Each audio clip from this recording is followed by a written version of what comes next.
மகா பெரியவா சரணம். மனிதனுடைய எண்ணமும் சொல்லும் எதனை பொறுத்து இருக்கும் அப்படின்னா, நாம் சாப்பிடக்கூடிய உணவை பொறுத்து தான் இருக்கும். சரி, அந்த சமைக்கக்கூடிய உணவு எப்படி இருக்க வேண்டும், அது சமைப்பவர் எப்படி இருந்தால் அந்த உணவு நமக்கு நல்ல விஷயங்களை மட்டுமே தரும் அப்படின்னா, சமைக்கும் பொழுது எப்பொழுதும் கடவுளின் திருநாமங்களை சொல்லியபடி சமைக்க வேண்டும் அப்படின்னு நம்மளுக்கு பெரியவங்க அந்த காலத்துலேருந்தே சொல்லி கொடுத்துருக்காங்க. ஏன் அப்படின்னா, அப்போல்லாம் வாட்ஸ்அப் கிடையாது, யூடியூப் கிடையாது, என்ன ஃபோன் பண்ணுறவங்க கிடையாது, டிவியில் நாடகங்கள் கிடையாது.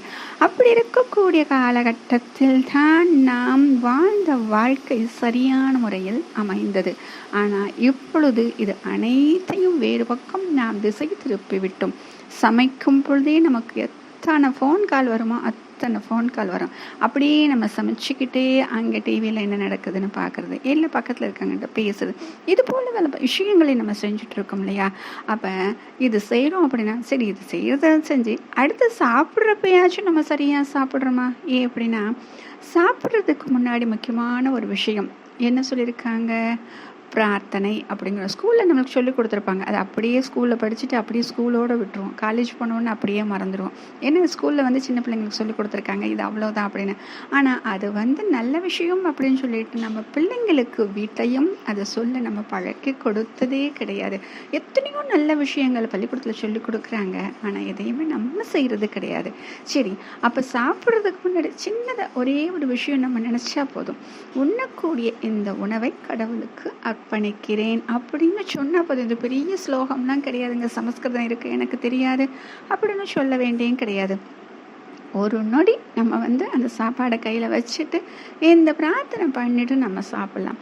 மகாபெரிவா அழகாக சொல்லுவார். என்ன சொல்லுவார் அப்படின்னா, நாம் உண்ணும் அன்னமும் சிவன், அதை ஜீரணிக்கும் அக்னியும் சிவன், அதை சாப்பிடுபவனும் சிவன், அதனால் அடைய போகும் லட்சியமான கடவுளும் சிவன் அப்படின்னு சொல்லுவார். அதாவது உணவே கடவுள் அப்படின்னு சொல்லிட்டாருங்க. அதனால தான் நம்ம குழந்தைங்களுக்கு என்ன பண்ணோம் அப்படின்னு சின்ன வயசுலேயே சிந்தாமல் சிதறாமல் சாப்பிட்றது நம்ம கற்றுக் கொடுக்குறோம்.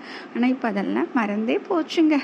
எங்கே பண்ணுறாங்க பிள்ளைங்க? அப்படியே டிவி பார்த்துக்கிட்டே சாப்பிட்றது, இல்லை எங்கேயாச்சும் பராக் பார்த்துக்கிட்டே சாப்பிட்றது, இல்லை ஏதாச்சும் புத்தகத்தை படிச்சுக்கிட்டே சாப்பிட்றது, இல்லை ஃப்ரெண்ட்ஸ் கூட பேசி சிரிச்சுக்கிட்டே சாப்பிட்றது அப்படின்னு ஒரு பழக்க வழக்கங்கள் ஆயிடுச்சு இல்லையா?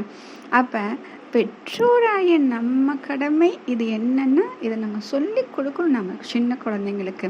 இதில் சமைப்பது சாப்பிடுவது அப்படின்னு சொல்லும் பொழுது இதில் ஸ்வயம்பாகம் அப்படின்னு ஒரு அழகான ஒரு வார்த்தை வரும்.